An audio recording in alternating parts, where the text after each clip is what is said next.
topic, music therapy, music to our ears and through our hands. People with Rett syndrome, as we know, have an incredible emotional connection to music. I'll bet every parent here knows their child's favorite song or musician and turns to it regularly to calm, entertain, or stimulate your child, whether it's in the car, at home, or in public. And I'd even put money on the fact that we all have headphones and charged devices always at the ready when all else fails. We know music is a wonderful outlet for their feelings and emotions, expressing the very things that they cannot with their own words and hands. And therefore, it's no surprise that we should find music works as a therapy as well to motivate, advance, and develop new motor and communication skills. And in the right hands, with the right therapist, in the right settings, music therapy can be incredibly successful, either as individual therapy, group therapy, in an inclusion program at school, or part of a multidisciplinary treatment.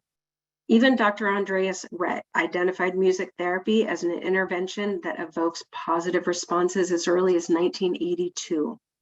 And today, we're lucky to be hearing from two specialists from two different perspectives that have experienced music therapy successfully for those with Rett syndrome.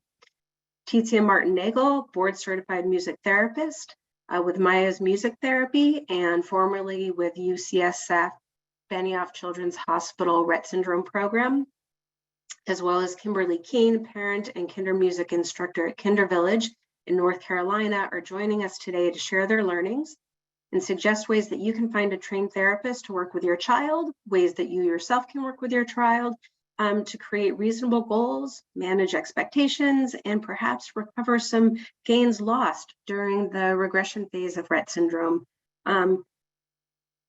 Today, we'll start with Titia, then we'll turn to Kim. For those of you who submitted questions in advance at the time of registration, thank you very much. We share those with our speakers, and they'll be addressing those throughout their presentations. But we do encourage everyone to ask additional questions in the question field throughout the presentation today, and we'll get to those at the end of the talk if we are allowed some time. Before I turn it over to Titia, I wanted to share just a new article. It was just published. We were just made aware of it. Came out on January 4th. I don't have access yet to the entire article, but it's titled "A Semi-Standardized Music Therapy Intervention for Girls with Rett Syndrome, a Descriptive Essay." And this is published in the Pediatric Rehabilitation Medicine Journal. And I highlighted a key sentence in the abstract, which is that the study's findings suggest that music therapy is an important component of multidisciplinary therapy. So with this in mind, I hope that we can access this article in full and that we can learn some things from it.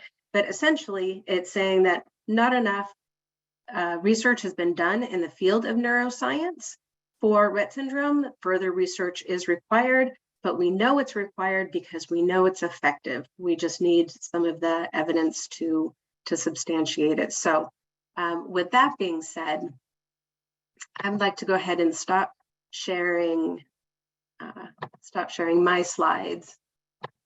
And I would encourage Titia to please go ahead and turn on your webcam and let's get started with your perspective as a board certified music therapist. Thanks for being with us, Titia. Nice to see you. Thank you, Paige, and hello, everyone. I am Titia Martin, and I'm a board certified music therapist in the San Francisco Bay Area in California. I'm originally from the Netherlands, where I graduated with a degree in music therapy in 1982. And I have been a working music therapist for almost 40 years, the past 35 of them in the United States. For the past 33 years, I have worked exclusively with children and adults with developmental disabilities, mostly through a nonprofit organization called Maya's Music Therapy Fund. My first introduction to Rett syndrome was actually some 10 years before I became professionally involved with it. Grace, the daughter of a very good friend, was diagnosed with Rett syndrome. Because they lived across the country, we were not involved in her care on a daily basis, but they would stay with us for a week or so and visit in California. One of our own daughters went to live with those friends in North Carolina during a school vacation, helping in the care for Grace and writing an educational presentation about Rett syndrome for her senior project in high school. Then in the fall of 2009, through Maya's Music Therapy Fund, I started a pilot project of 8 weekly sessions with 4 girls with Rett syndrome. The girls in this pilot project were 5 to 10 years old. I'm going to start sharing my screen now. Here we go. That pilot project developed into a collaboration with Katie's Clinic for Rett syndrome, where I worked from 2010 to 2016 in a multidisciplinary team with a pediatrician, a neurologist, a physical therapist, a speech and language pathologist, a dietitian, and an occupational therapist. The youngest girl I worked with at the clinic was only 11 months old, and with girls all the way up through young women in their 30s. Thus, at the clinic, I have worked with babies, toddlers, children, preteens, teenagers, young adults, and adults. Due to budgetary constraints, the clinic is not currently employing a music therapist. In pre-COVID times, patients from all over the Western states would come to the clinic for a day, often with their families, and were seen by each of the team members throughout the day of their visit. Currently, the clinic is operating under regulations that are adjusted to the necessary COVID safety and health protocols.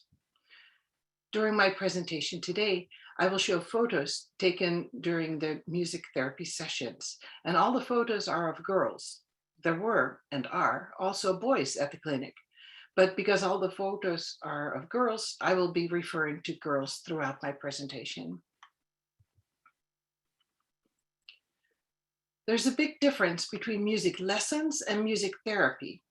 For music lessons, the goal is to become proficient at playing an instrument and learning about music. In music therapy, the music is our tool and not necessarily our end goal. We use music and musical interventions to reach non-musical goals. Here you see my main goals for girls with Rett syndrome: promoting purposeful hand movement, facilitating functional hand use, sensory motor play, decreasing tactile defenses, body awareness, making choices, communication, expression of feelings. At Katie's Clinic, the other clinic team members also work on these goals. Movement and hand use is also part of the physical therapist's domain. Tactile issues are also addressed by the occupational therapist and the dietitian for problems related to eating. Choices, communication, and expression of feelings are also important goals for the speech and language pathologist. The team meets during the clinic day and discusses possibilities and priorities for the girls who visit that day.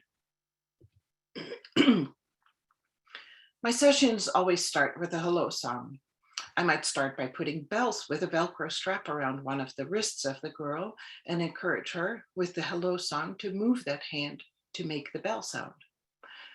I only put the bells on one of the wrists of the girls and encourage her within the hello song to move that hand to make the sound. Using only one hand at a time, it improves the focus and purposeful movement. I'm going to stop sharing for a moment and show you. These would be the kind of bells that you're probably quite familiar with, Velcro.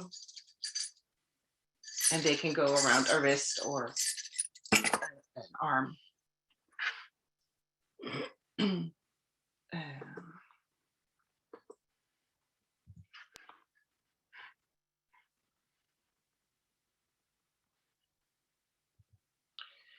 This is Jocelyn, and here's an example of a hello song that I would sing. Today is Friday, music day, music day. And let's say hi to Jocelyn, let's say hi to Jocelyn. Shake your bells to say hello. your arm, or smile at me, or tap my hand at the end of the song. I would adjust that last line to include something that appears to be within the abilities of that girl at that moment. In the next video, you'll see a movie of Christia using the Velcro bells during a different song. There you go. You play the bells when I sing my song. There you go. You play the bells when I sing my song. Good. While I'm singing the song, you just play right along. Play the bells while I sing my song.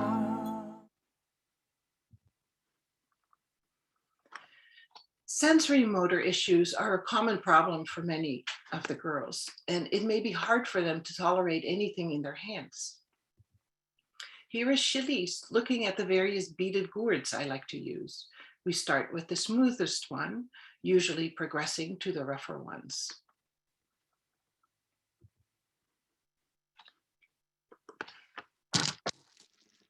This would be the smooth gourd, and the beads are very close together and very round. With this medium gourd, the beads are further apart and they are not as round. And the roughest one has irregularly shaped beads at unequal distances apart.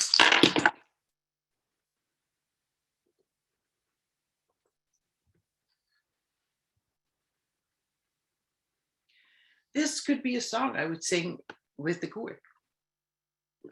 1, 2, 3, 4, feel the gourd, feel the gourd. 1, 2, 3, 4, feel it in your hand.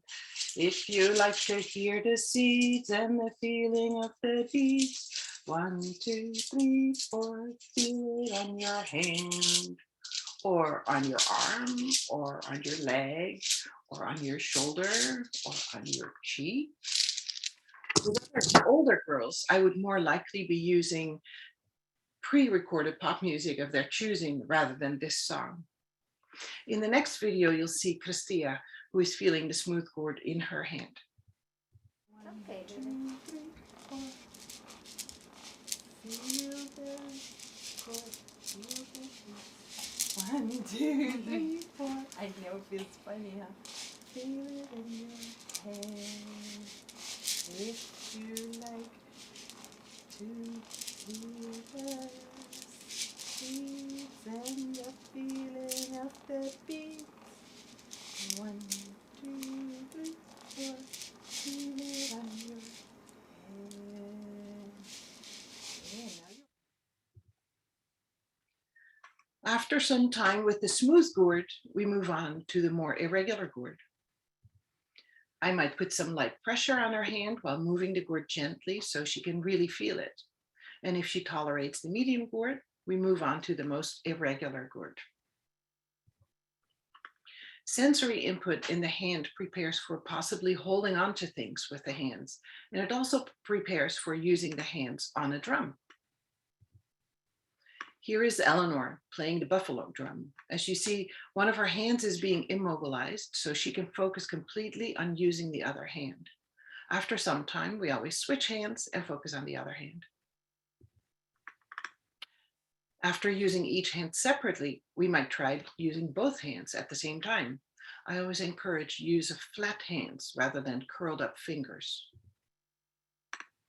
Alex is seen here using both hands at the same time.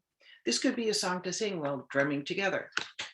The hands are drumming one by one, hurrah, hurrah. Your hands are drumming one by one, hurrah, hurrah. Right and left, first the one and the other one. Your hands are drumming one by one. In the next video, you'll see Christia, who is playing the drum to a different song.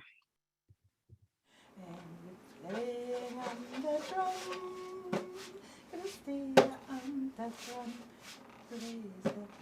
Yes! Oh, very good. That was a loud one. Good job. To encourage larger motions, including reaching up or down or out, I hold the drum and might move it to various spots for the girl to reach. Here's Crystal playing the drum with her left hand. I always start by holding the drum where the hand is at rest and then moving it slowly a little further away. This enables the girls to sometimes reach much higher than they are usually able to do without the motivation of playing music. You see in this photo how Rosario is reaching up quite high with her right hand. When I was at clinic, which was of course before the current COVID limitations, usually at least one parent or support person was also at the session. I don't want them to make the motions for the girl, but support is sometimes needed.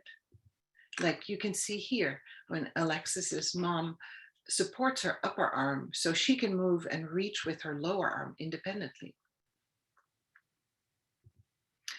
I use a variety of adapted instruments and other things to facilitate using the instruments, such as, for example, this mallet holder.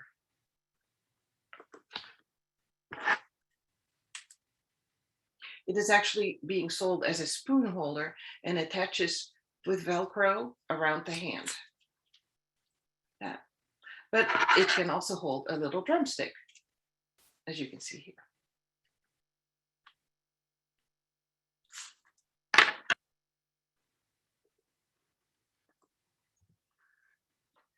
Rosario loved being able to play really loud this way. In the next video, you'll see Cristia, who has a mallet holder on her left hand, helping her to play the drum. Let's hear it now, Cristia. You're tired. Oh, let's hear it now. Oh, Cristia on the drum. Let's hear it now.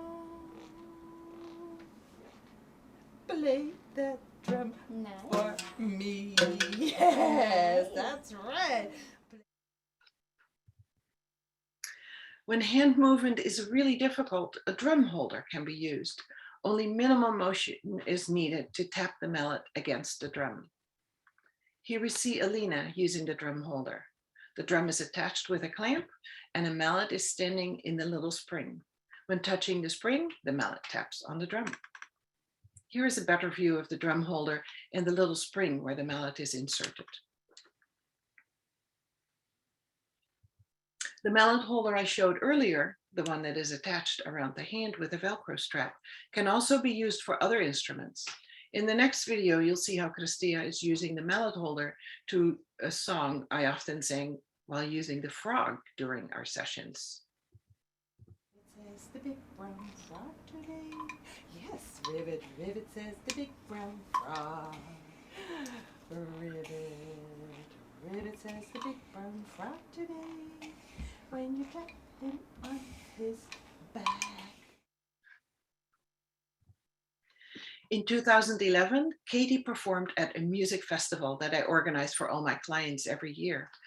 This photo shows Katie on stage during her performance for an audience of over 200 people. In the next video, you'll see her play the frog to the song, I'm in Love with the Big Blue Frog.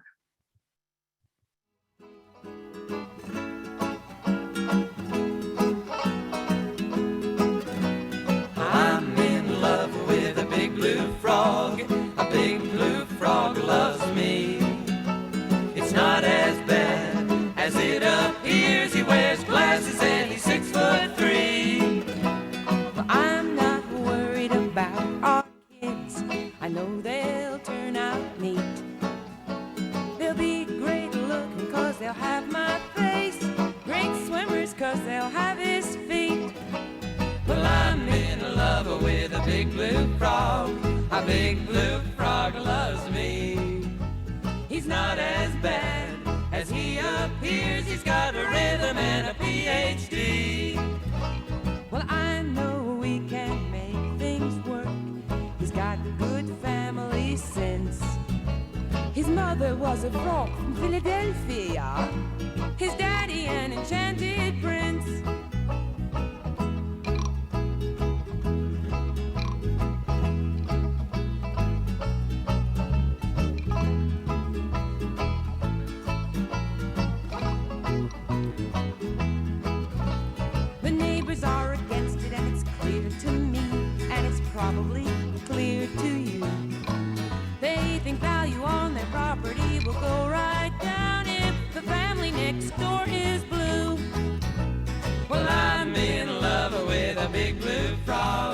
big blue frog loves me.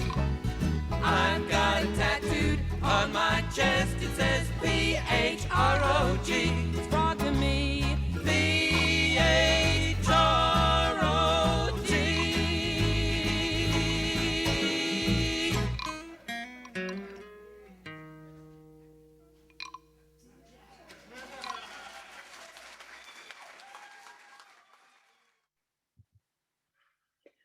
Another way to adapt instruments is by using non-skid shelf liner, making it easier to hold on. I just wrap some shelf liner around the handle to make it thicker and use a regular hair tie to keep it in place to make it easier for Rosario to hold on to the maraca. The reaction time can be long for the girls. It takes a long period of concentration and effort to prepare and reach. Katie wants to play the chimes. With this instrument too, only minimal touch is needed to make the chimes sound, but she needs time to move her hand into position. It is really difficult for her.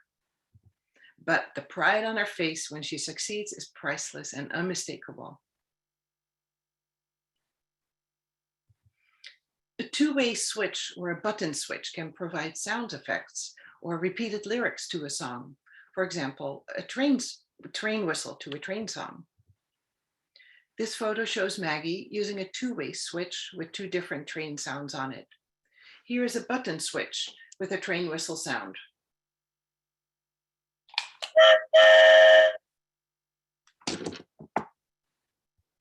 A two-way switch can also be used to record two different phrases. For example, for this song.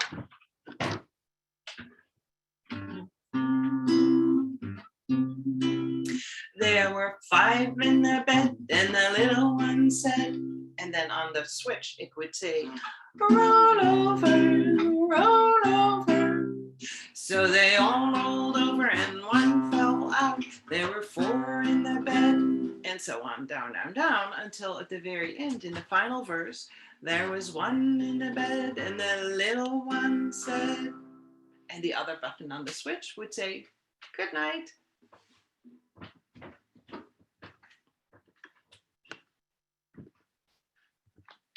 Not everyone is able to hold on to things with their hands, but if they can, boom whackers are great to use. Boom whackers are lightweight plastic tubes in a variety. Get them out to show you first. Here they are. Boom whackers are lightweight plastic tubes of different lengths and colors, each one with their own pitch. They often come in a series of 1 octave, similar to what you might find on a glockenspiel or a xylophone. And this is what they sound like.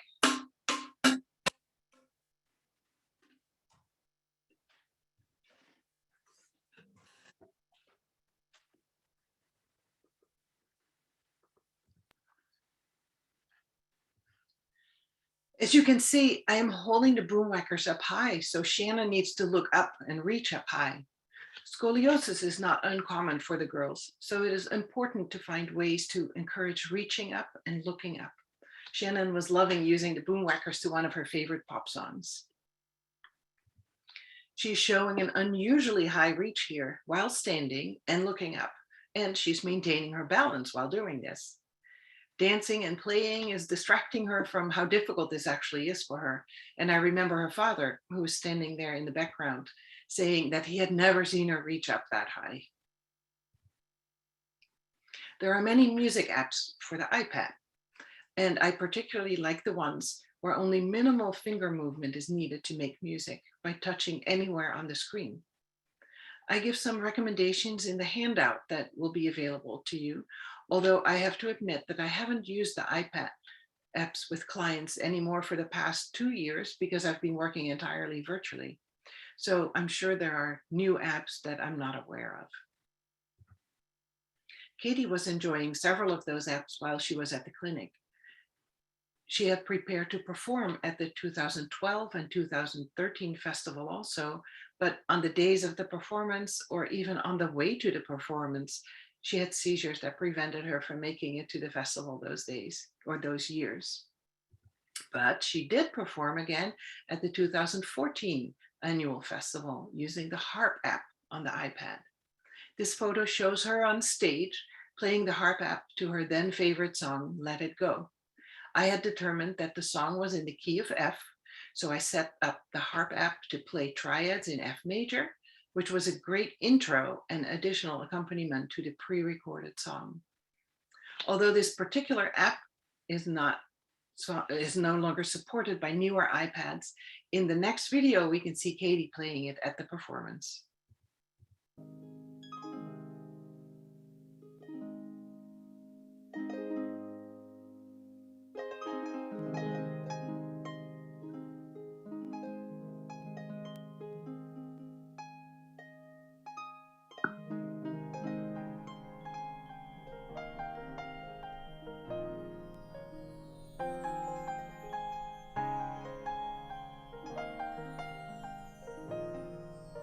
The snow glows white on the mountain tonight, not a footprint to be seen. A kingdom of isolation, and it looks like I'm the queen. The wind is howling like this swirling storm inside. Couldn't keep it in, heaven knows I tried. Don't let them in, don't let them see. Be the good girl you always have to be. Conceal, don't feel, don't let them know. Well, now they know. Let it go, let it go. Can't hold it back anymore. Let it go, let it go. Turn away and slam the door. I don't care what they're going to say. Let the storm rage on. The cold never bothered me anyway. It's funny how some distance makes everything seem small. And the fears that once controlled me can't get to me at all. It's time to see what I can do to test the limits and break through. No right, no wrong, no rules for me. I'm free. Let it go, let it go.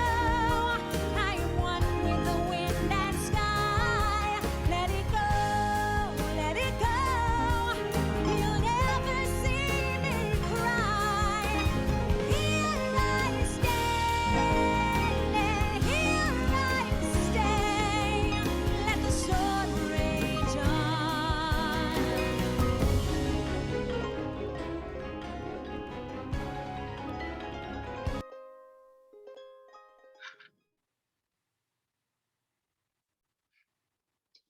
Many of our girls are nonverbal. Eye gaze is an important way for them to communicate and to indicate pleasure, pride, anger, fear, pain, and choice. Music can help express these feelings. One of my goals is helping the girls to indicate their choice using augmentative communication devices or simple eye gaze.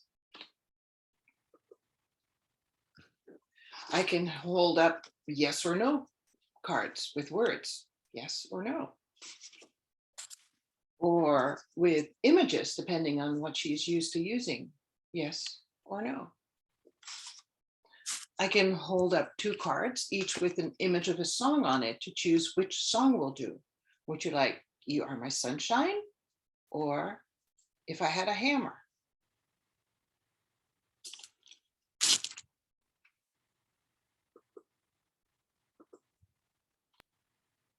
And of course, the speech therapist would also be working on using augmentative and adaptive communication devices. Music can help express feelings. I would start by singing this song. Hi there, Katie. Katie, how are you? Hi, Katie. Katie, how are you? Show me Katie, Katie, show me how do you do. Then I would hold up 2 mood pictures, for example, happy and sad. After she has indicated to me which mood fits her best, I continue singing. If you're happy and you know it, then you smile. If you're happy and you know it, you can smile. Or if you're sad, you can cry. If you're mad, stomp your foot, frown. If you're tired, close your eyes. The actions will be adjusted to the abilities of the girl, and it would be different for each one. As I've mentioned earlier, parents, caregivers, and sometimes siblings too were usually present during the music therapy sessions. That way, the families would get some ideas of how they can incorporate music activities at home or at school. I would give them a handout with suggested activities at the end of their session. This home program handout is also available today for you to download. I believe you'll find it in the chat, and it will also be sent to you in an email once the recording of this webinar is available. I want to quote myself from that handout and read an important paragraph to you out loud. If you don't know or don't remember the songs I have used, don't worry. You can make up your own song. Keep it simple and short. Use a familiar tune, but change the words. Use words that in the song that describe what you would like your child to do, such as reach up high, smile at me, touch the drum. Here again is the list of goals music therapy can be working on. I have talked about each of these goals. Music can be very calming, and listening to music can really help regulate your child. But as you've seen, I am very much actively engaging the girls into playing music and using instruments. If you have people in your family who play music, by all means, find ways for the person with Rett syndrome to participate in making music.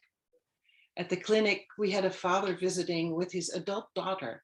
He told us that he had always played guitar for his daughter, which she really liked. When I played guitar, I made the chords on the guitar with my left hand, but with my right hand, I lightly supported the elbow of his daughter while her hand was close to the strings. She started moving her fingers, opening and closing her hand, strumming the guitar strings. It was an eye-opening and eye-watering experience for the dad, seeing that there were simple ways for them to actively play together. I hope I've given you some ideas of how music therapy can be beneficial for people with Rett syndrome. Here is my contact information. If you have more questions after we have finished this webinar, you can reach me via email. I also encourage you to take a look at the website of Maya's Music Therapy Fund, where you'll find more information about music therapy in general. Also listed here is the website of the American Music Therapy Association, where you'll find a wealth of information about music therapy. On that site, there is a button you can click, helping you to find a music therapist in your area. One of the questions that was submitted in advance was how to get music therapy into your child's IEP, their individual education plan. I have provided music therapy at a local high school, but that was more or less privately funded by a group of supportive parents. However, I know that music therapists work for the school districts and successfully provide services as part of IEPs. Because I don't have that experience, I can't speak to the correct process of how to get such services into place. I would advise you to contact the American Music Therapy Association, because I believe they will be able to put you in touch with a music therapist who has the knowledge and experience to help you with that. Within my presentation, I've already answered several other questions that you have submitted in advance, and there will be time for some more questions later, we hope. But now, I want to hand it over to Kimberly Keene, who will tell you about the Kindermusik program she has started for and with her own children. Kimberly will introduce herself further to you. Thank you.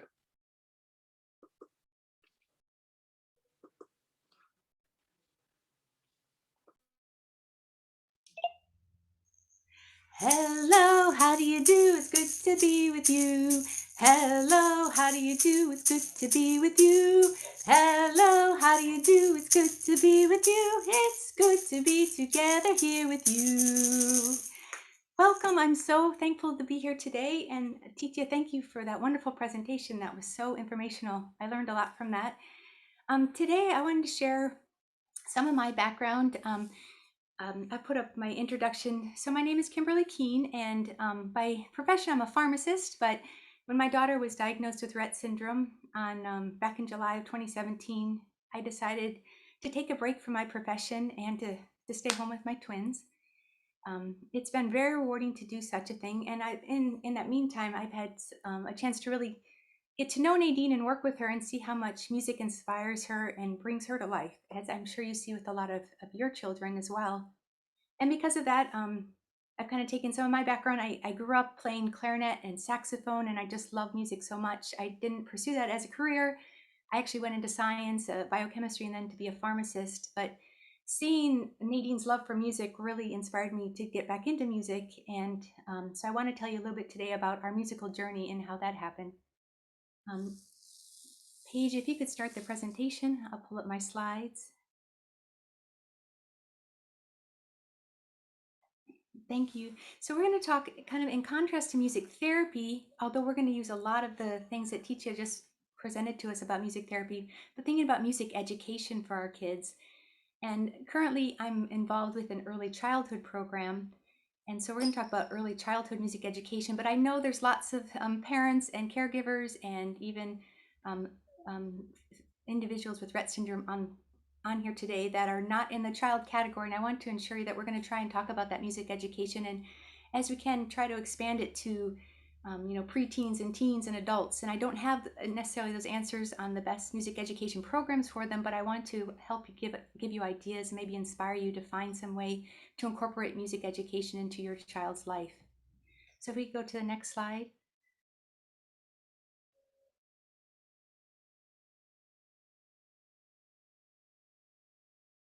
So as I introduce myself, I'm a biochemist by background. I took a 10-year departure from that to become a software engineer, mostly because it paid well and it paid back my student debt. But then I finally got back into biochemistry to become a hospital pharmacist, and I was a hospital pharmacist up until the night my twins were delivered at that same hospital.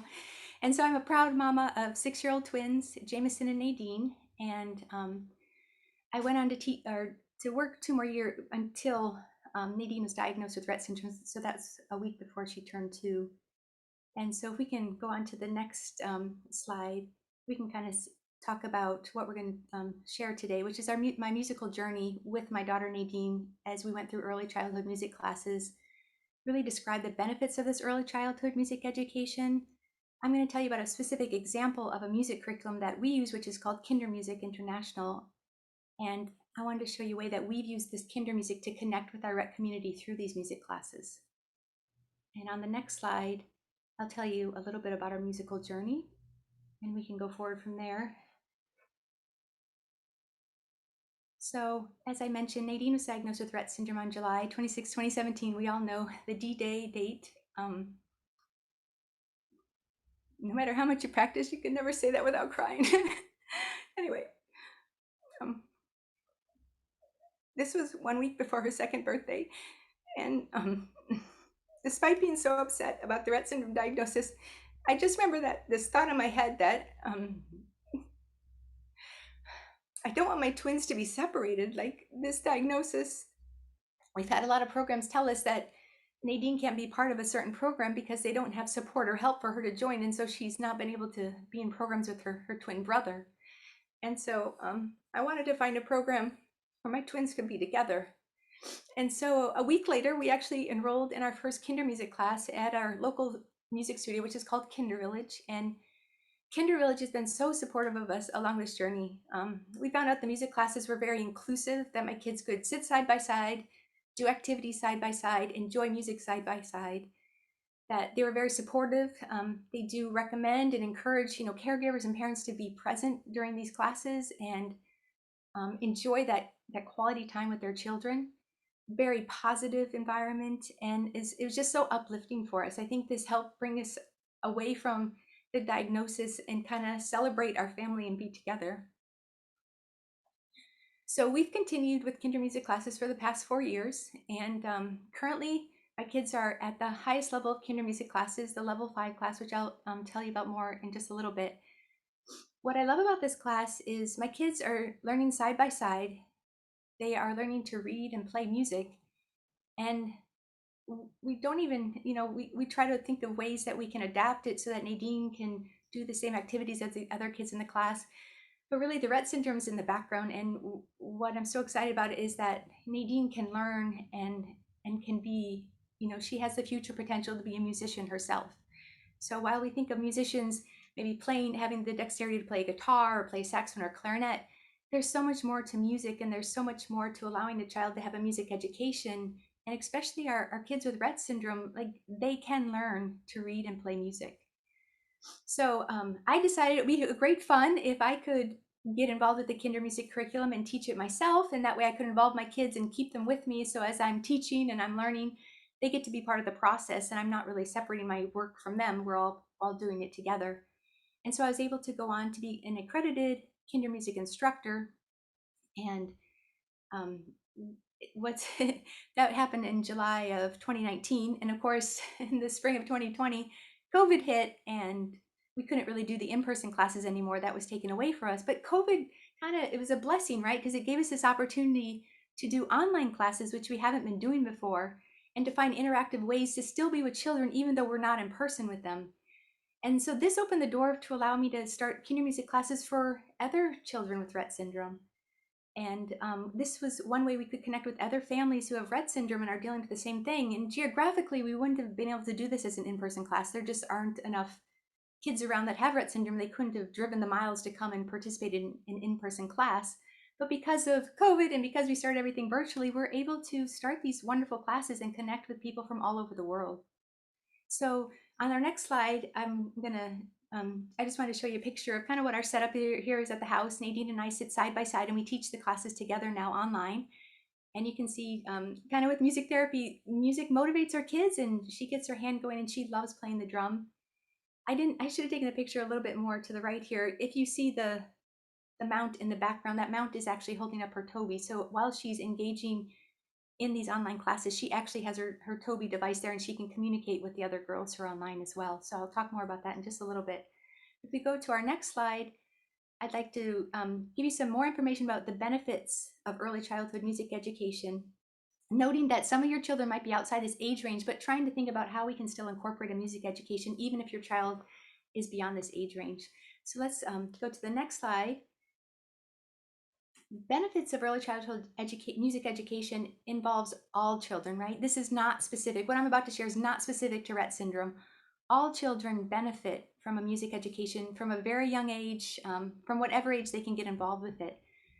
Music helps with our cognitive development, our language development, our movement, our musical skills, sensory awareness, and our social and emotional skills. And I think Titia touched on quite a bit of this with the music therapy. So I hope you see some overlaps on how she's applied that through the music therapy.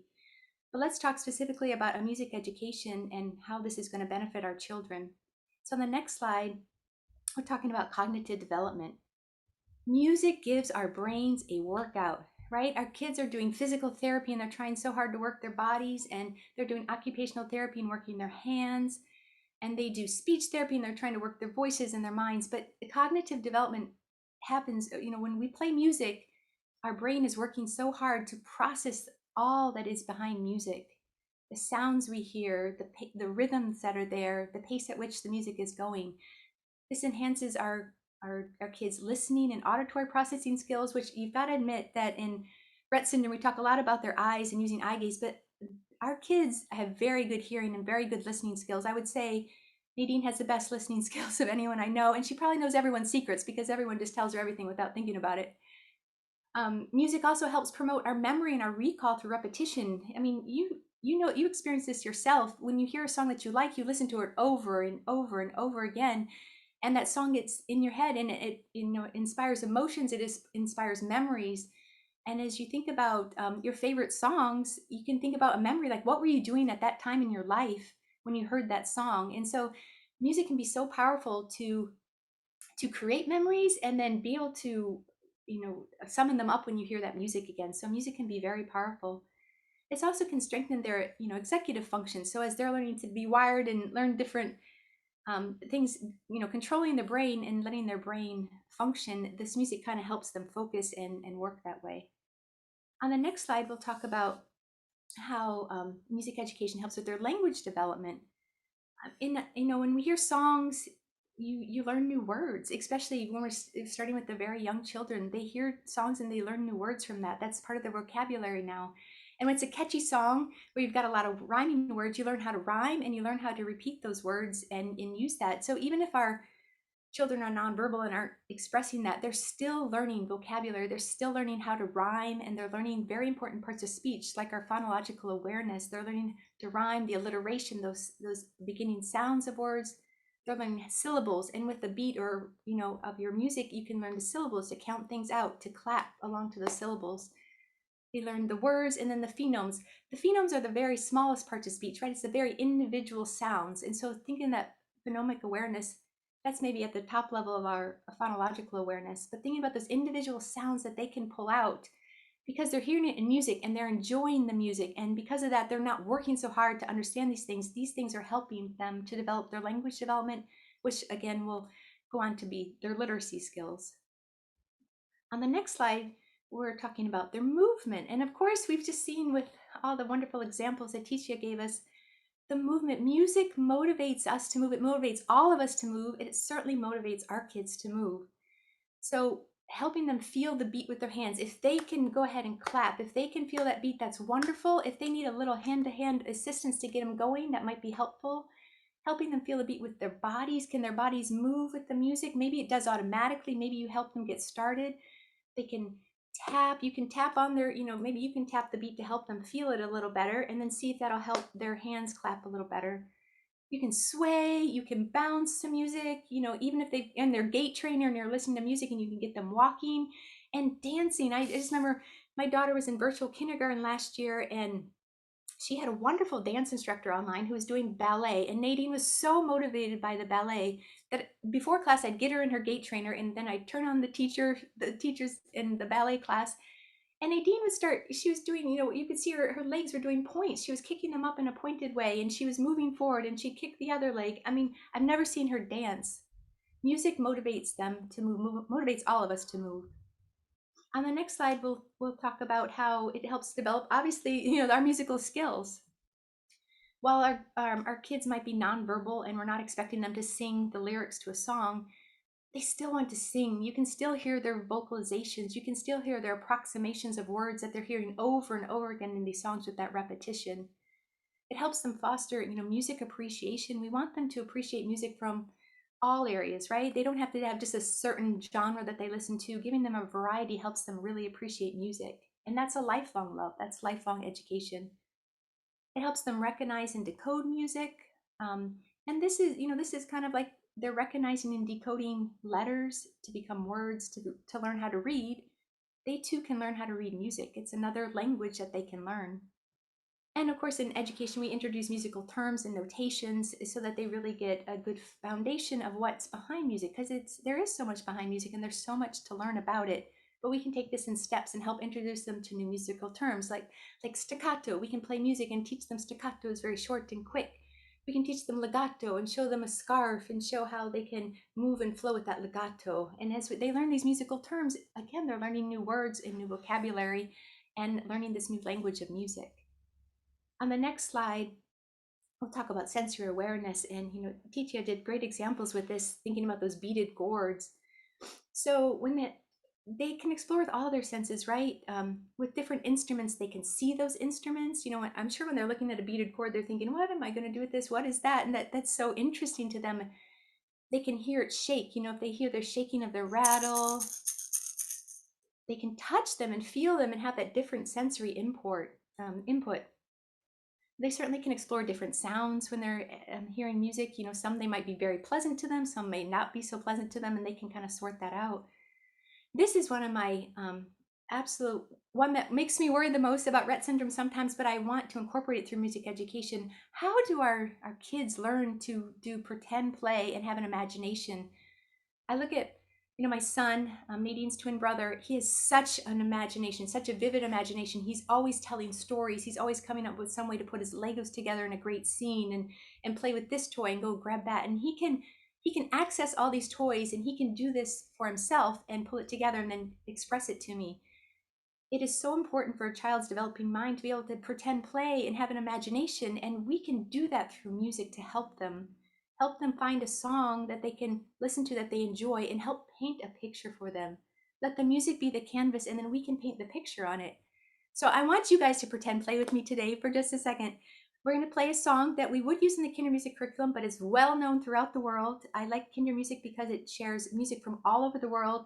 It's not just little bitty kiddie songs, it's music for mature adults as well. And so we're going to listen to this song.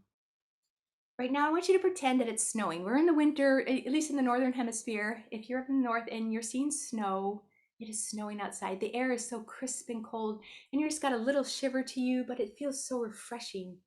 So you lean over to lace up your skates, right? You're lacing up your ice skates because, oh my goodness, you found yourself in New York City and you just happen to have a chance to go ice skating out in Central Park. So here you are, lacing up your skates, and you're getting ready to skate across that shimmering ice. And the music begins.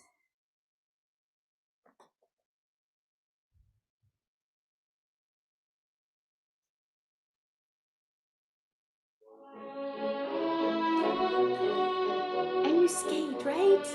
Your body, you can imagine this. If you don't have to be doing it, you don't have to be a skater, but you can imagine your skate going across the ice and soaring across it. You can imagine yourself twirling around, right? You can see it all. You can see the people with you out there enjoying the music just like you are. Enjoying that skating, that fresh air, that breeze in your face. So you can help paint this picture and help them imagine that there's somewhere else, that they can have an escape from their wheelchair, from whatever, that they can play with their imagination as well and see this and use that music to inspire these images for them. We'll just listen to it for a second because it's so relaxing. Everyone soar, go ahead, fly across the ice with me.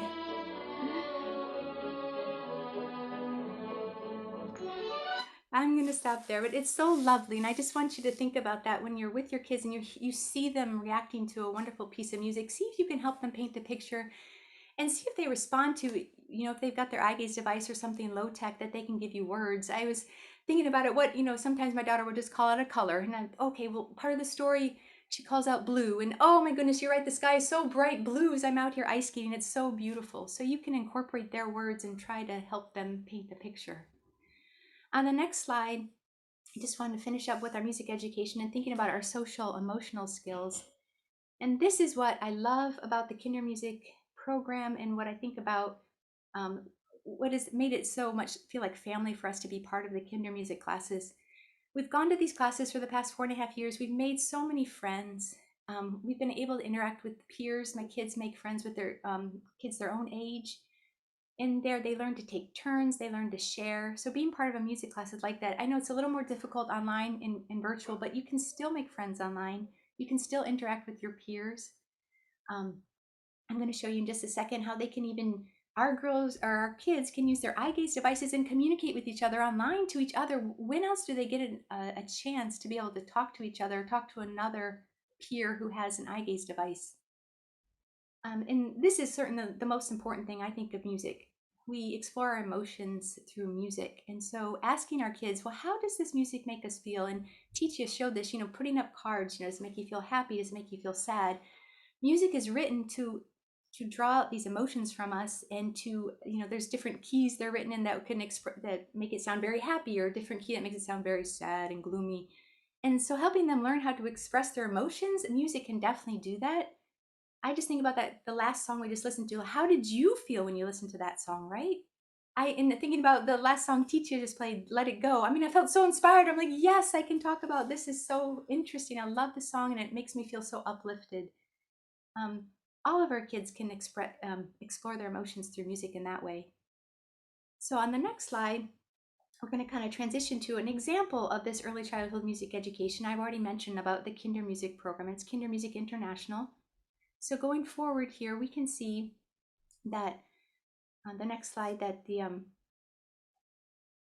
that the Kinder Music International program is very research based, and they do publish their papers, or they kind of comment on the research papers they've used to help them design their childhood music education program. They've been around since, I think it's 1979 when they were created. It's designed for newborn to 7-year-olds, and I know that a lot of your children fall outside this age range. They're older than this, but there's still a lot of things that are beneficial from hearing about this child education. And if your children are falling in this age range, I hope you can either find a local kinder music class or some other early childhood music education program near you, or maybe you can join us online, and I'm going to tell you about that in just a second. But I love their curriculum. They divide it into levels. So they start with foundations for our newborns. The level 1 is ages 1 to 2. Level 2, ages 18 months to 3 years. Level 3 is ages 3 to 5. Level 4, ages 4 to 6. And then level 5, ages 5 to 7. So you see there's lots of overlap, and that's okay, because you might fit in at different places or feel your child, might be better here, be better there. You can try those out and figure out how they fit in, but they all kind of flow together. And they're even set up so that you could do a mixed age class, which is what I do a lot with the Rett syndrome, is that we can combine a lot of these learning skills and put them into one curriculum in one class. Each month there's a new theme, so each month they get set on a certain type of music that's helping them with a theme and focusing on that theme. So for instance, one month we did a whole theme on weather, and my daughter loves to talk about the weather, so she was so excited about this particular unit because she loves using the weather page on her eye gaze device, and this way she can contribute and talk about the weather and pull different songs that are about the weather. This particular month we're doing something called Marvelous Me, and talking about how we can celebrate ourselves and working on self-esteem and working on building independence. On the next screen, I just wanted to tell you briefly about the class structure of a typical Kinder Music International class. And this is how their classes are generally set up for all those levels and in a basic framework. We always have our hello song, and you heard me sing that at the beginning. Our hello, how are you? We have listening activities where we want them to practice their listening skills. We have them rub their ears, and we want them to listen. So sometimes this is brand new instruments that they can't see, but they can hear it. And then we show them what the instrument is to give them an instrument demonstration. Sometimes it's just common sounds from around the house or from outside, traffic or doorbells or something like that, to let them hone in and realize, oh, I hear these sounds all the time. I know what these sounds are. Working on their movement, their gross motor skills, and socializing during these movement activities when they're in class, in person. Instrument exploration, of course, that we usually use a lot of percussion instruments, but a lot of variety of percussion instruments. So they're working on their fine motor skills as they use those. They're learning to make choices, and that's fostering their independence, and they're learning to share with their peers. We usually do a story time during every class, and this helps promote literacy building activities, of course, and reading aloud is just really important for our kids in general.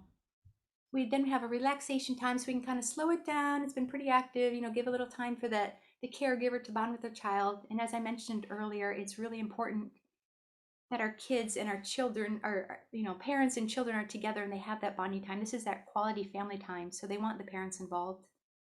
And then end with, a very lively group dance, so they can all get up and have that one last hurrah before they say goodbye to their friends. And then we have our goodbye song, and that helps know that it's over and we finished up, and now we can say goodbye to our friends. So on the next slide, I want to give you, I'm just going to transition here about how we've used these kinder music classes to connect with our Rett community.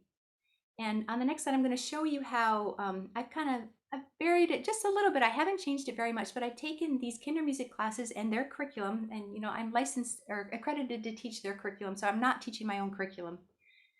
But I've taken the Kinder Music International, and at our local studio, they've given me a lot of autonomy to go out and start these classes online. So we're doing the Rett syndrome music class. We have our hello song just like you've heard, and we tend to greet all of our friends. So we sing our hello song, and then we greet every single person who's attending and make sure we know they're there and they're participating. We're trying to create that very familiar, welcoming environment and give them the confidence that they are part of this class and we want them to participate. So it's very interactive. We start with those listening activities, get them warmed up, get those ears listening. Sometimes I will hide stuff and play it and let them listen to it. I might use pictures to show them what the sound is. I might use real objects or real instrument. Those movement activities. This one's a little trickier in the virtual world. The gross motor skills, A lot of our participants, of course, are in their activity chair or their wheelchair. Maybe they're sitting on the floor with their grown-up. And we also encourage them to use their eye gaze device or some sort of low-tech technology. So there's a lot going on because our girls we're hoping that they'll use their instruments for those fine motor skills. We're hoping that they'll use their eye gaze to communicate and express their feelings. So sometimes we don't always get the gross motor skills, like as far as walking or dancing, but we still can use the upper body a lot. So I like to get a lot of arm movement in, even like, Mr. Sun, oh, Mr. Sun, Sun, Mr. Golden Sun, just getting those arms to go up, and you can assist them, but it gets them stretched out and hopefully, awake, that they're excited and interested in participating. We absolutely do instrument exploration. I try to send out a list ahead of time to let them know what instruments we're going to be using, so you can get stuff from around your house. It doesn't have to be anything formal, but drums, of course, you can use a bowl and a spoon if you need to. And these instruments, a lot of times I'll tell them what instrument we're going to use for a certain song, but sometimes we want them to make choices. We're trying to foster that independence, and our girls can make choices. They can certainly decide what instruments they want to play and when. We always do story time, reading aloud, to promote that literacy, those listening skills, and those bonding skills. Reading aloud really helps us bond with our family. It is something that we can connect on when we're thinking about the story together, and we're all involved in the story as one. We still do the relaxation time and try to give time for us to cuddle and maybe cuddle up together. A lot of times we take our kids out of their chairs and get them in the lap so we can snuggle with them and that sort of thing. And then we usually end with a celebration time, again, that energetic song to let everyone go away very happy and feeling alive. Sometimes it's a kinder music song, and sometimes I try to find out what the girls love, like what's their favorite song, and play those. So if they're really into Moana, or they're just thrilled with the Troll soundtrack like my daughter, we can play those specific songs and get them all, they're socializing together when they hear a song that they all love, just the same. And then we sing our goodbye song and make sure everyone knows that we've had a good time and that we are done for this week, but we'll definitely see them again next week. So on the next page, I just want to tell you about a little bit about our classes. Oh, I forgot, I have got some really cute pictures of Nadine. So this is Nadine participating.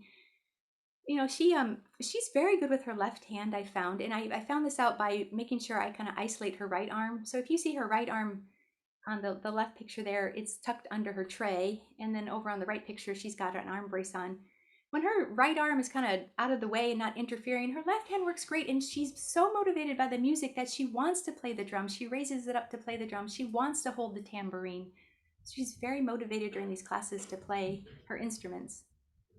So on the next slide, I just give you some information about the music classes we have started. So again, this started back in July of 2020. Thanks to COVID, we were motivated to do this. We started a Facebook group, and that's how we're communicating to make announcements and post events so you know when we have classes. Currently, we have 2 classes once a week. There's a Saturday class at 4 p.m. Right now, I'm teaching about a level 3 to 4 in there. We might be advancing to level 5 soon because these girls are really have been with us for a year and a half, and that's very exciting. We have ages 3 to 7 in that class at the moment. Like I said, it's 4 p.m. Eastern time. It's been working great. We've got East Coast people present. We've got a West Coast taken care of because they're after lunch. That time in the middle, I know it's nap time for a lot of the girls on Central Time Zone, Mountain Time Zone, so we haven't really got a good match for them yet. We just started a Monday class yesterday. We did a preview for it in December. We just started the Monday morning class yesterday, and that's at 11 a.m. Eastern. I was hoping that maybe preschoolers who aren't necessarily going to school or are at home, that maybe they could join from the US, that it might hit their morning schedule. But actually, it's very wonderful. We had a group from Norway reach out to us saying that they were interested. They'd heard about us and they wanted to be part of these classes. So we've actually got several families from Norway who are joining us, and it's right before their dinner time. It's 5 o'clock in Norway on Mondays. And we're very excited for them to join. Right now, they're all three years old, and they're just so delightful. It's a really fun class, so that might be something too. Our music classes are via Zoom, just like we're doing now. They're 30 to 35 minutes long. Usually, we on the virtual world, it's a little bit shorter because we don't want them to get fatigued from being online. I very highly encourage them to use their high-tech device if they've got an eye gaze device. If they've got low-tech choices, I'll try to post ahead like choices they might need to make during this class, whether it's instruments or weather choices or animal choices or something like that. We definitely encourage that. We encourage that because we want the girls to communicate with each other. I mean, how exciting that they can actually get on their eye gaze device and talk to somebody else with an eye gaze device. I mean, they can't do this at their normal school usually, and they certainly can't do it here at my house. Like, she's the one with the eye gaze device. So it's just exciting that they get to socialize with their own peers speaking the same language. After our goodbye song, I think this is one of my favorite parts. We take about 10 to 20 minutes to socialize among ourselves. We do let the children try to communicate with each other if they'd like to. A lot of times they just want to look at each other and smile and have fun, but we do have, I've got one girl who's 5 years old and she's always talking. I hear her comments during class. She's so brilliant at using the eye gaze, and this gives her that chance to communicate with her peers. For us moms and dads, or us caregivers online, we like to share news about our kids, brag about them a little bit, give some updates, experiences, ask for advice. You know, if somebody's trialing their first device, what can we offer as advice to them? If somebody's getting their first wheelchair, you know, if somebody's having problems with the bathtub, like, we have just ways that we can communicate. So it becomes a really good support group for all of us. And I think that's why we keep coming back for more. So on the next slide, I wanted to show you how one of our girls, this is one of our lovely little ladies. She's 3 years old. She's up in Canada. I wanted to show her setup. So she's in her Riften activity chair. All of us seem to have a Riften activity chair. She's got her tray. She's got her instruments ready. She's looking at the screen. You can see to her left, she's looking at the Zoom session, and she can see me and her fellow peers. And then to her right, she's just starting with a trial device. So this is really exciting. So she's got her device there and she's using it during class. She's saying, I like it. And she's laughing with us. Very exciting. So she's motivated to use that because she's got the music going. She's having a good time and enjoying it. And thanks to the mom who sent this picture. It's so wonderful at having your family involved. On the next slide, I'll show you another picture of two of our other participants who were willing to provide their pictures here. And you can see how happy on the left. This is one of our little girls. She's also up in Canada, and she's always on with her dad, and they're just so cute together. And she loves to play the drums.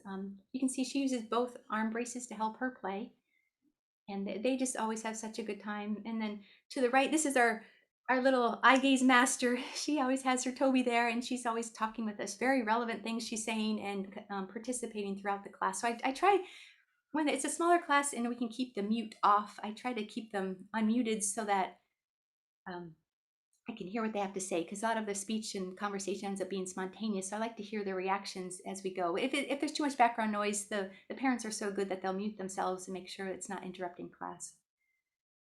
If we advance to the next slide, I just wanted to show you a little setup. My daughter uses Grid 3, and this was actually just a music page that came with Susan Norwell's. She had it on her general pages, so she has a music page. And so I just added different instruments, and I've added some stuff that we do here.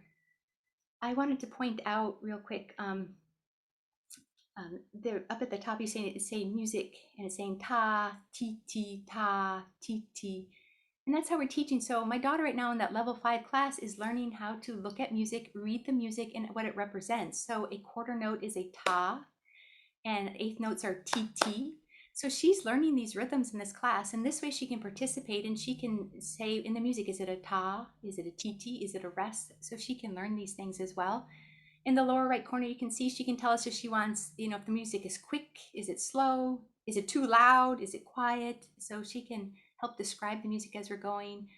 She certainly requests instruments when we're on here. I want to play the drum, the shaker. She'll do that sometimes. Otherwise, we're going to see in the next video how she can actually just use her eyes. She doesn't need to use the eye gaze device, and she can be very, very adamant about what instrument she wants to play. So if we go to the next slide, before I get to those videos that I want to show you, I want to emphasize how our girls can communicate with music. So letting our kids listen to a variety of music and then watching their reactions, because sometimes we just don't know what type of music they love. Sometimes it's not the music that we love, right? And if we don't give them a chance to listen to a variety of music, we might not know what type of music really sings to them, really inspires them. And so watching your child's reaction, watching their facial expressions, their body language, do they light up? Do they seem like they've come out of a sleep that they were in? And then asking them, do you want to listen to it again? And just a yes, no answer. Because if they don't want to listen to it again, that's probably not the right music. But if they say yes, the repetition is good. And so letting them have that repetition so that they can bond with that music and have that emotional response to the music. Letting your child choose the music. You know, Titia gave a good example. She just had cards. You just have pictures that represent the different songs. Tell them what those pictures mean and let them pick the song. So you can do it very simply like that. Maybe some more high-tech stuff is, if you got your Amazon Echo and you set up your eye gaze device to say, Alexa, play, let it go. We've just recently got a Yodo player thanks to one of the moms on our music class who recommended it. And it's nice too, because with the Yodo player, you have picture cards. And again, they can just pick the pictures and then you just pop it in the Yodo player and that's it. It plays for them. And it's not necessarily online with Wi-Fi, it's just something they can listen to. There's music, there's stories, there's podcasts, a lot of different things they can listen to that way. And then letting your child choose their own instrument, watching what drives them, what makes them want to play an instrument, what motivates them. Do they want to tap on the drum, or maybe that's not so interesting and they want to try to grab onto a shaker? So that's way that they can communicate with music, that this is how I want to bond with the music. I want to play this type of instrument. So giving them choices. On the next page, I'm going to show you a video clip now, how Nadine communicates and tells me how she wants to play a certain instrument. She's very distinct. And the one thing I lose when I'm teaching classes, I'm sitting next to her to be able that you guys can see us online, but I can't always see exactly what her eyes are doing. So I have to be very careful. I have to watch and make sure I know what she's looking at. But I want you to watch her eyes very carefully. Nadine knows exactly what instrument she wants to play. So if we can stop sharing, I'm going to go and pull up the video. Thank you.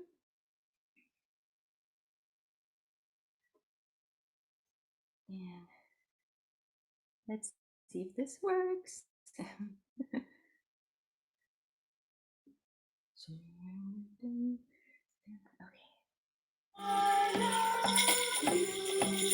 see her eyes? What is she looking at? What is she looking at? She doesn't want to play those bells. She says, I am done with the bells. I want to play this drum. A lot of times I'll give her a bit of hand-over-hand support. And again, she's left-handed, so I try to isolate that right hand for her. But look how she's staring at it so intently. And she wants to play. She can do it. Yeah, you got it. All right. Music just motivates them so much.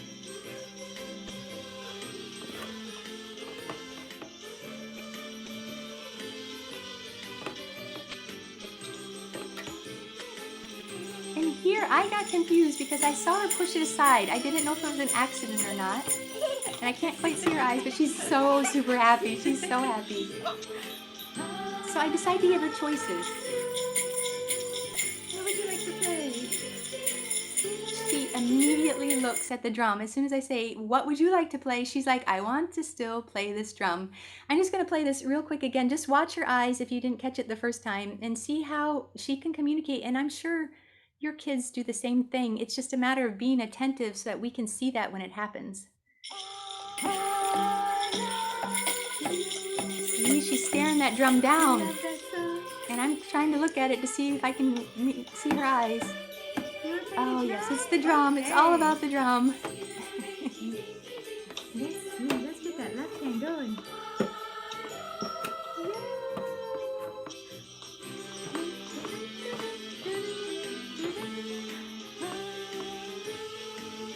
You say. Yay! You got it. All right.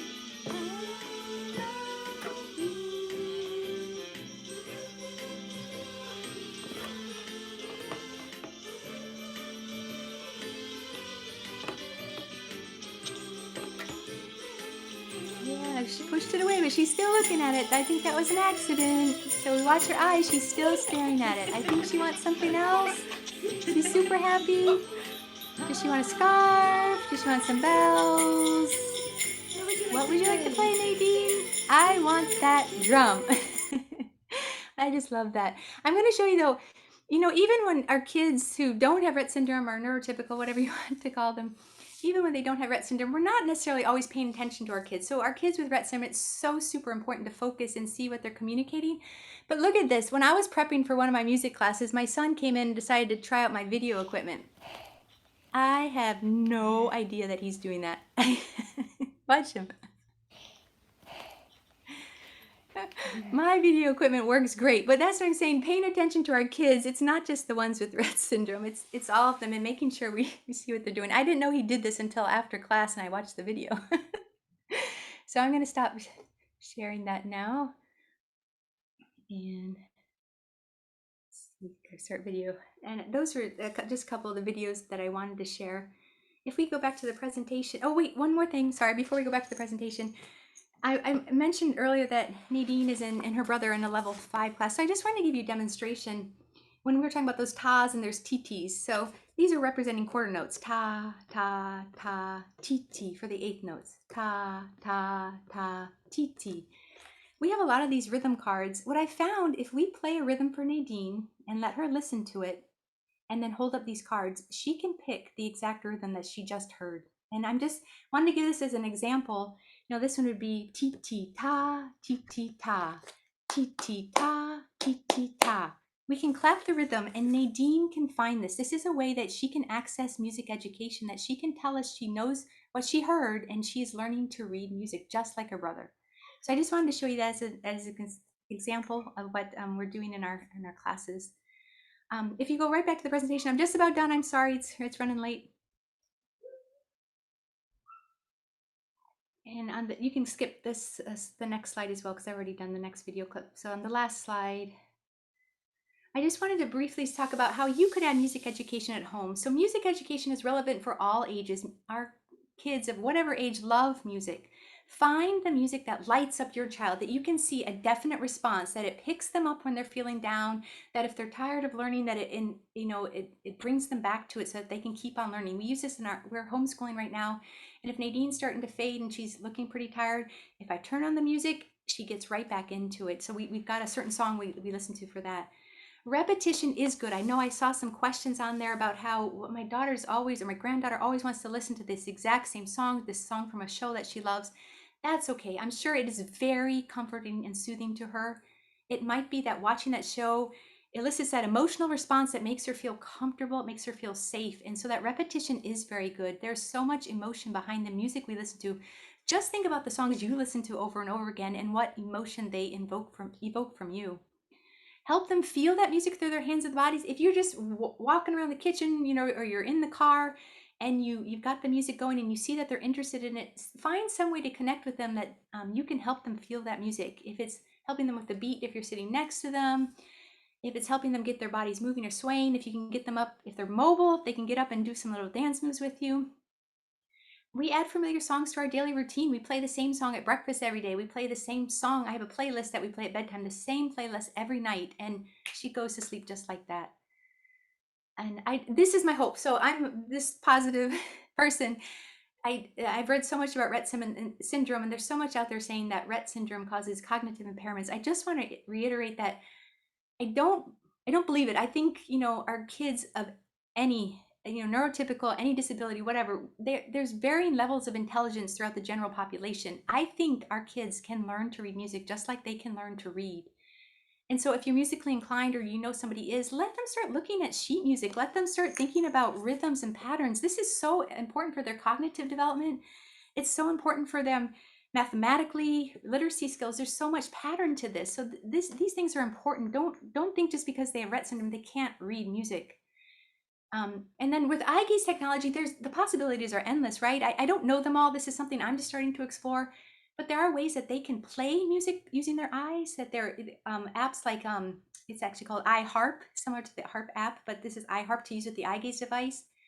And I think eventually, as they get older, as they've had this education, let them try to write music. Why can't they learn that the same way that other kids do? Not all kids want to write music. Not all kids are have the abilities or the skills to go ahead and write music, but maybe some of our kids do. Like, we don't know unless we give them that chance. So anyway, I'd like to end now. Finally, thank you so much for your attention and for listening to me. I hope we get to see some more of you in our online music classes and connect with our community.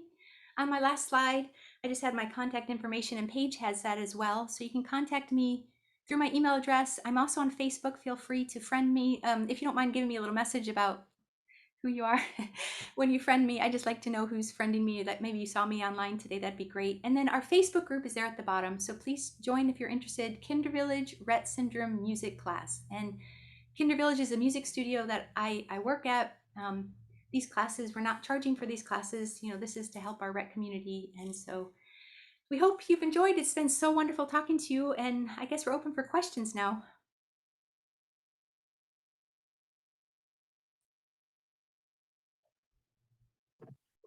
Great. Oh, thank you so much, Kimberly. And Tizia, if you'd like to bring your video on. Your presentations were so wonderful and so complete. I have yet to ever conduct a RettEd with so few questions in the queue because you answered them so thoroughly that came in advance. And I think everyone was just enraptured with your information and it was very thorough. So I am glad that you went over in time because we don't need to spend a lot of time on QA. Kimberly, one of the questions that came in was, what is the name of the Facebook group? Because there's quite a few that were out there and you shared it on your last slide.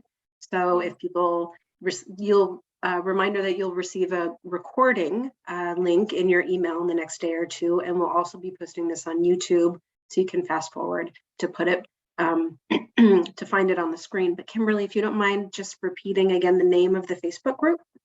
Yeah, and I'm so sorry it's long, but I was trying to be detailed. It's Kinder Village, which is a music studio. So Kinder Village Rett Syndrome Music Class. Yeah. Great. I'd love to get more people involved. Yay. Oh, that's so wonderful. And I love that you have it on different days and at different times and you're open to everybody. So wonderful. I see somebody said in the chat that they just joined. Yay, welcome. Fantastic. Just a second. Okay.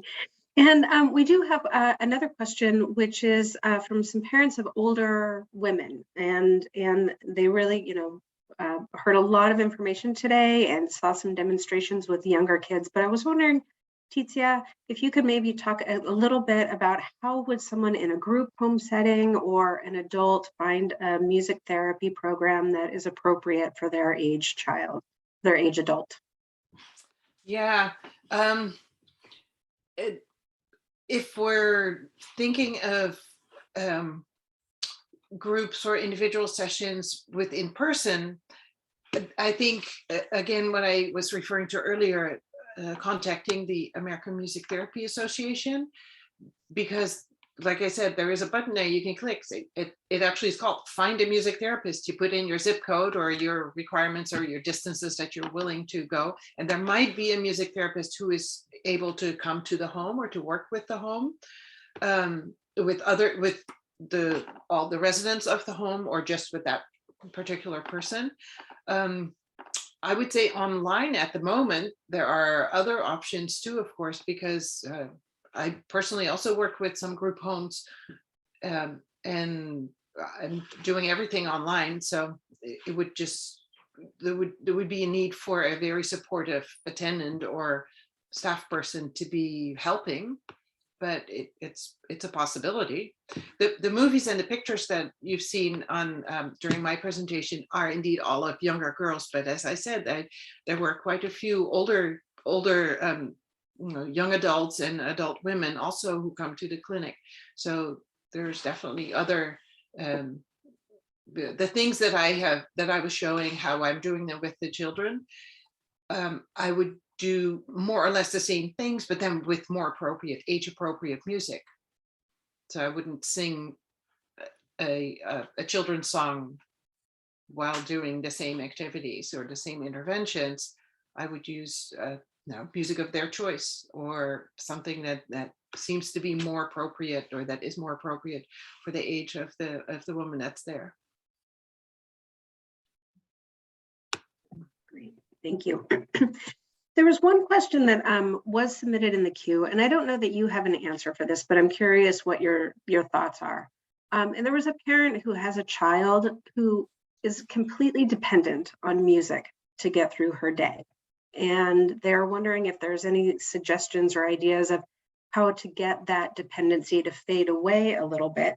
I think they're a little tired of hearing the same music all the time, and they don't want her to be closed off from the world by wearing headphones. I'm adding a little bit more to the question, but I've seen this a lot for some of our kids who've become very dependent on music to help regulate their emotional state. And do you have any ideas? You've had so many encouraging ideas of how to integrate music. Do you find, and maybe Titia, you found this in the clinic, some kids who have become too dependent on that as an aid to regulate their state? What might be some thoughts you would have? I would say, just like when I'm using a song to invite the person to participate in an active musical way, I would start the song and wait. You saw that in some of the videos too. I don't just go straight through from beginning to the end. I wait and invite. By waiting, I'm including the time for them to answer or to do the action, like play on the drum or move their hand. I'm wondering if it would be a possibility to just have maybe the initial part of a song, kind of a weaning out of the process of always using a certain song.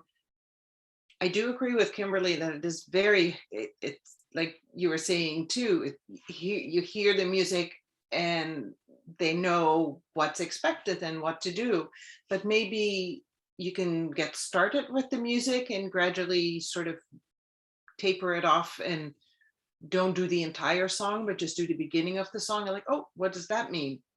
Okay, now we're going to go brush our teeth. And then you could maybe then turning off the music just as a reminder of what needs to happen, of what the expectation is for the next activity without doing the entire song. It's a good Just a suggestion. suggestion. I can't say that I would actually know what to do, but that's how I would approach it probably. Yeah, and I would say from my Rett syndrome experience, that might be a further conversation that you might want to have with a physician or a neurologist to have an exam to see if there's something else going on medically, behaviorally, that there might be some kind of alternative therapy that needs to be explored once you rule out that there might be some pain or medical issues or psychological issues that are really interfering with her being able to regulate her own emotions without that dependency of music. Mm-hmm. Yeah, and Kimberly, do you have any thoughts to add? I haven't. I know Nadine hasn't gotten like so stuck on it. She seems to progress through music. I guess maybe giving those options, like we talked about, that variety, maybe there hasn't been enough variety, and as I don't know, maybe as you get more variety of music, they kind of can come away from what they're listening to, like get rid of that repetition and ease them into other things. I found Nadine has moved on to things. She had like kindergarten was all about Taylor Swift, and now she's all about ballet music. Like we've gone through different phases, but we've tried different things and see what she really loves. So I don't know, maybe if you can try with variety and just kind of going out onto different genres that you haven't even tried before, would that help release that that desire to hear just that one type of music or that one song? Mm-hmm. It might clear your head so you're not listening to the same song every day. Right. And I think just to continue to always have conversation with your child, right? No matter what age they are, always talk about what's going on. Ask them to use their communication devices to try to express to you what their need is, why they need the music, and what might be some other things that they find joy in. And it might take time to do that transition. So sometimes I say, let's take off the pressure of time. Let's say we can't do this in a day. We might take a week or a month to accomplish a change. Give yourself time, give her grace, give yourselves both grace, and invite others to help find solutions, and ask in the forums. Okay, well, we are nearing the end. We are at the end of our time. And I just have to say that I have enjoyed so thoroughly our time with both of you. Thank you so much for your perspectives. Thank you for sharing the joy in your work, the vulnerability of being a parent, and, turning the sadness and grief of the discovery of the diagnosis for you, Kimberly, to turning it into something very positive and something pleasurable for your family that includes both of your twins, and for taking COVID and making it into something positive. So now we have this online virtual world that everyone is invited to join. It's just fantastic. So thank you very much. Please continue. We'll keep an eye on you, and we will encourage everybody to watch this recording and share it. And I've seen a ton of comments that people can't wait to share this with others in their lives. I hope that you share it with your child's teachers. I hope you share this recording with the physical therapists, occupational therapists, paras, grandparents, others in your child's life. There's so much rich information that was shared today. Thank you both. Thank you. Thank you for letting us be part of this.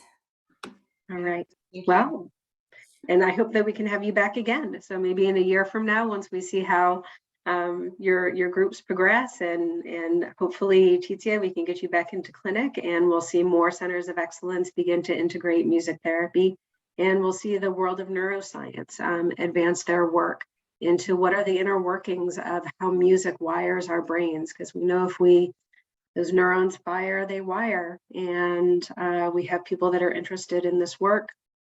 Francis Collins, who's head of the NIH and is retiring now from the NIH, has a sincere interest and has put a call out to the field of neuroscience to investigate this further, and how music heals the brain and can facilitate cognitive, physical, emotional, social well-being and health. So you've already got it. You know it works with Rett syndrome. So yeah, so thank you again. Okay, well, you can count on us at the International Rett Syndrome Foundation to continue to bring you new and innovative information. Let us know what's on your mind. Let us know what you want to hear more about, and we'll bring you future topics. We really hope to see everybody in Nashville in April. Until then, please try hard, get vaccinated, be safe, and know that we care deeply about you and your family, and will continue to work very hard on your behalf. So this concludes today's session, and go listen to some music and envision a snowy day from here in California. Kimberly, I want to thank you for that. I'm going to go put on my gloves and mittens and pretend that it's snowing and I'm in Central Park. Thanks a lot. Take care. Bye-bye, everyone.